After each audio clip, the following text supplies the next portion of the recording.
امروز قراره درباره دنیای هوش مصنوعی صحبت کنه. خب هوش مصنوعی چطوری کار میکنه؟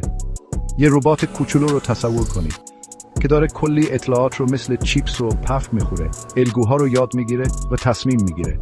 مثل یه مغز دیجیتاله. یکی از دستگاه‌ها روشن میشه و شروع میکنه به حرف زدن.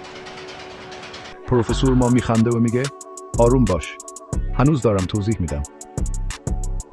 هوش مصنوعی اطلاعات رو پردازش میکنه، ازشون یاد میگیره و درست مثل مغز ما تصمیم میگیره. با کلی انیمیشن باحال میبینیم که یادگیری ماشین، شبکه‌های عصبی و پردازش زبان طبیعی چطوری با هم کار میکنن.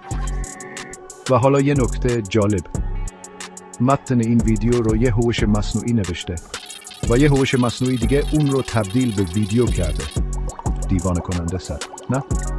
حتما به ماجراجویی خفن هوش مصنوعی ما بپیوندید.